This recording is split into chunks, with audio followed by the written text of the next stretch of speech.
textile centers. The embroidery is in the cross stitch that was made using silk threads. Dresses and scarves were embroidered with predominantly geometric and abstract motifs like triangles, squares, 8-pointed stars, flowers, trees. The colors used on these dresses were usually red, maroon, green, orange, gray, mauve, and pink. Let's give it up for Ramallah!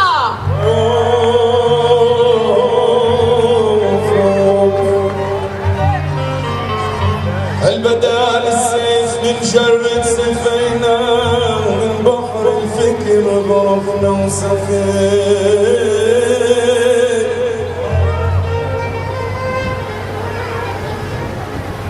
البدال السيف من جرة سفينة قالوا من بحر الفكر ضربنا وسفين قالوا قبل ما نوح والله قبل ما نوح ما يبني سفينة من كرومنا أخذ الخشاب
Our next model, Russia, is from Tul Kerem.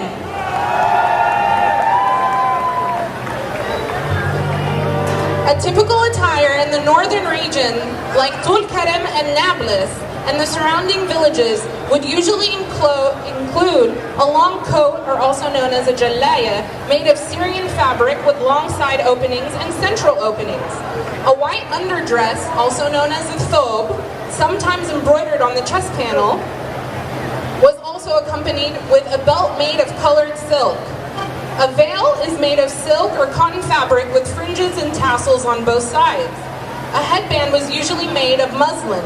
It was usually green colored, folded diagonally, and tied around the forehead. It was sometimes adorned with coins. The women of the north worked very closely with the men in the field, and they felt that they did not have time to embroider, and that embroidery was impractical in the field. Round of applause for Tul Kerem!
These dresses were usually from the neighboring villages of Yafa and Lidda. They were embroidered with the famous Bethlehem stitch. This style of embroidery was brought to the area by visiting Bethlehem women and later was adopted by villages surrounding Yafa.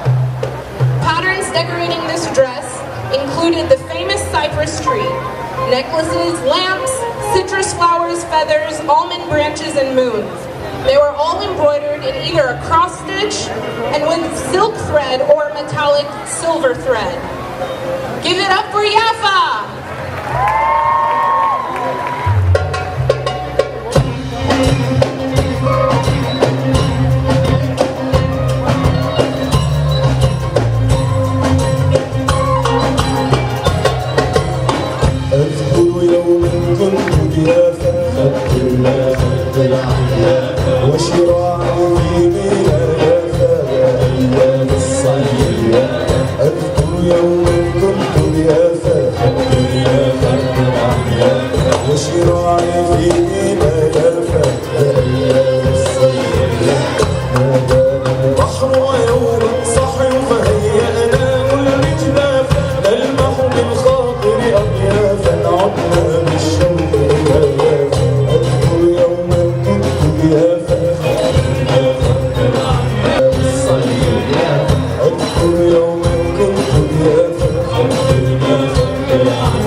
Our next dress, modeled by Yolanda, is from Bethlehem. The early Bethlehem bridal melek dress was made of silk and linen fabrics with embroidery in the colors of red, orange, yellow, and green. Taffeta was also always included on the sleeves and the side panels. The chest, sleeves, cuffs, and side panels of the dress are embroidered in the tahriri stitch using silver, gold, and silk cords. On the sleeves and the center panels, they were usually red and yellow. Bethlehem embroidery was developed in Bethlehem and the surrounding villages. It is unique to these villages and different from the predominant cross-stitch embroidery used in other regions of Palestine. Round of applause for Bethlehem!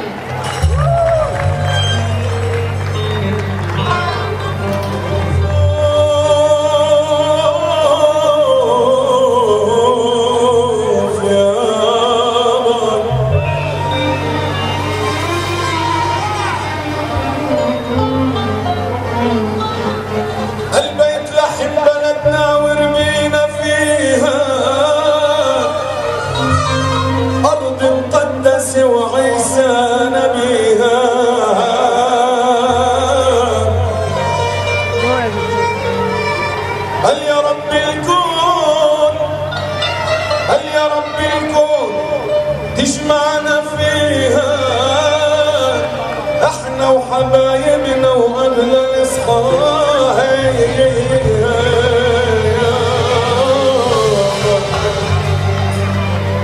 وعكنيسة الماء بتلاحم وحول بيت تحميها رجالة وتصونها عين الله بالله ينسى ربنا وبالقلب بشر حبابي برحمة الله.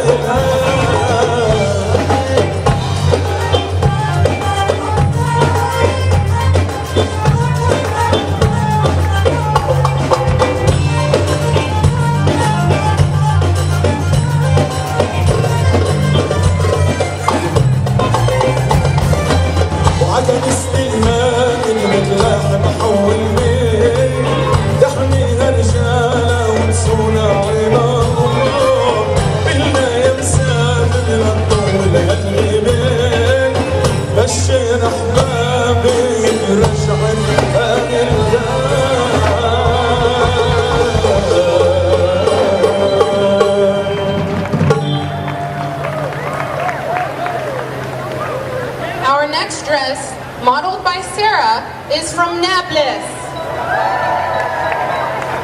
The the Nablus dress is a beautiful linen striped gown with usually green and red designs. If you notice, the designs on the sides are usually in a zigzag. This dress was also always accompanied with a headdress. It was embroidered heavily, and it was called a smada. And again, the coins that are put on the headdress were a part of the bride's wealth. Usually, a white veil covered that part of the headdress, and it was not embroidered as heavily as the other dresses. Round of applause for Nablus!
This specific gown was from the region of Bet Jibrin. These gowns were very decorated on the back, starting on the front where a lot of silk patches were usually placed. Girls started embroidering their dresses at a very young age in Hebron. If you notice, the back of the dress is fully embroidered. The Hebron areas were known for what is called the carpet embroidery because the dresses were so heavily embroidered. Round of applause for Al-Khalil.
From Bir al-Saba. Bedouin dresses are usually roomy. They also had pointed sleeves called irban. The fabric of the early Bedouin dresses were made of blue cotton that were later replaced with black cotton fabric. With the advent of the cotton thread in the 1930s, dresses became richly embroidered with cross-stitch using geometric patterns. Marital status of Bedouin women determined the color of the embroidery. Married women wear dresses embroidered in red, and unmarried women, or widows, embroidered in blue. Married Bedouin women wore burqa, embroidered in cross-stitch and decorated with beads of two rows of coins suspended from both sides of the face. Round of applause for Bir Saba.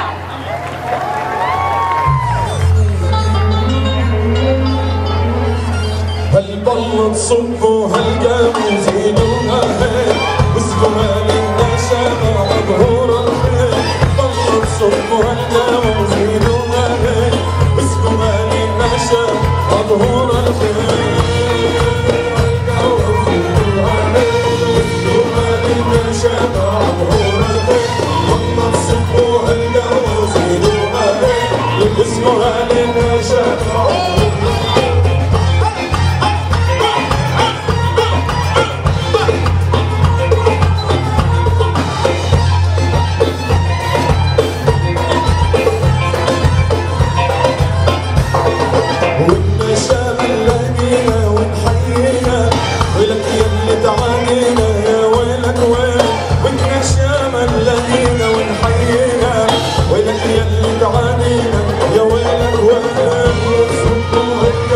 زيدوها هيك واسقوها للنشامة مظهور الخير ضلت صبوا هالقاموا زيدوها هيك واسقوها للنشامة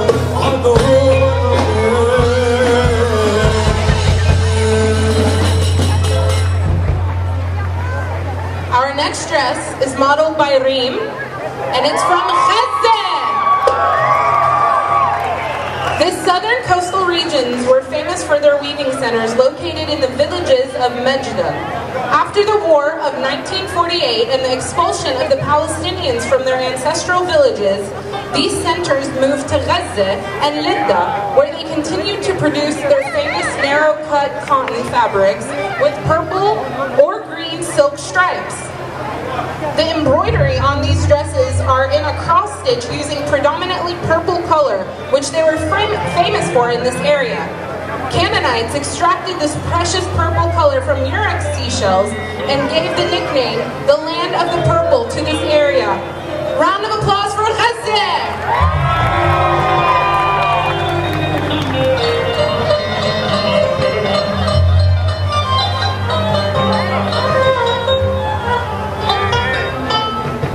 على أرض فلسطين إذا بتمر مرة قلبي حل المية ناس لو إنها تكون مرة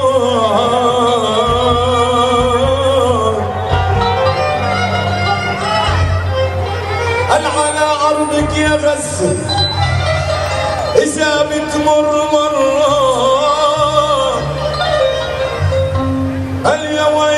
بحلوا المي يا ناس هل لو تكون مرة هل يبا عن دربي زمانه هل عن دربي زمانه انغلب مرة هل ومن غزة عمره ما بينغلب ولك ميل عغزة ونوس إيران الهام أهلنا شامة ونجنا جبار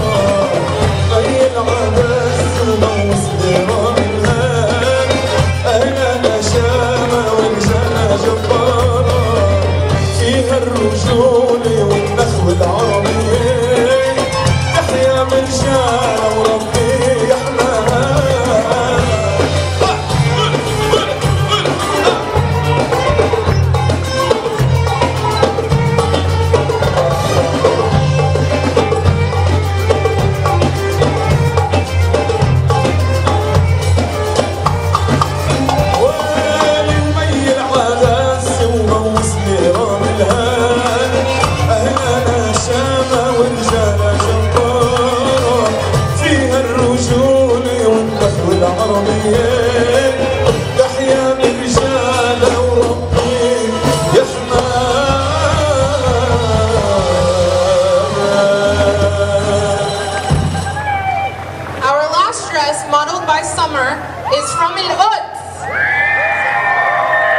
Jerusalem dresses were made from predominantly silk fabrics imported from Syrian textile production centers. Some dresses of this area were made from velvet fabrics imported from Europe. Blue, maroon, and red velvet fabrics were also popular for dresses in this area. The embroidery on the chest panels, side panels, and sleeves of the Jerusalem dress were embroidered in the Bethlehem couching stitch. The embroidery on the side skirt panels and the sleeves were done in stripes of green with red. Round of applause for Jerusalem!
نسيت كل الفرح مالي غيرك يا حنان وطالع علينا القمر جانا من بعد الايام يا زين كل الفرح مالي غيرك يا حنان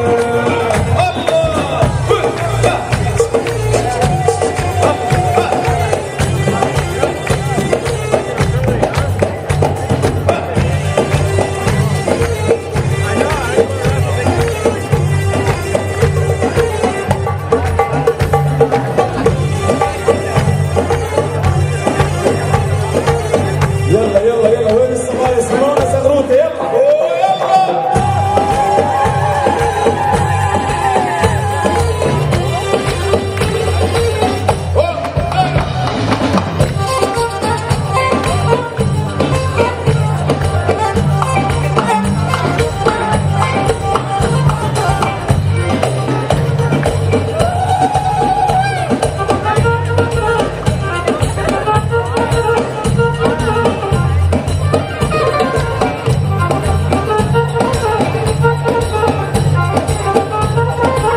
سبل عيونه ويمهدوا يحنون وسبل عيونه ويمهدوا يحنون وشفت سرايا يفنوا سماحون وشفت سرايا يفنوا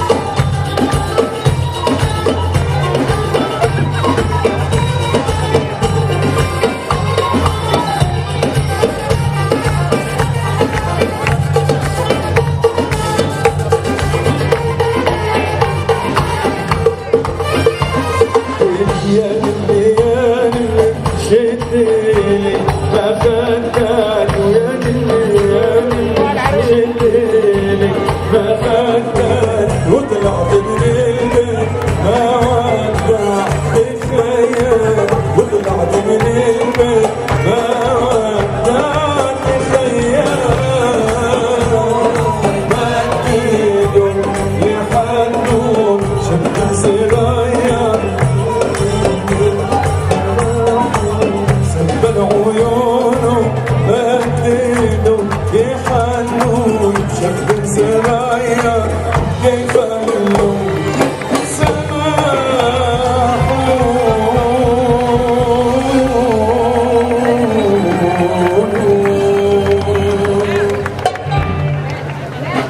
ألف مبروك للعريسين.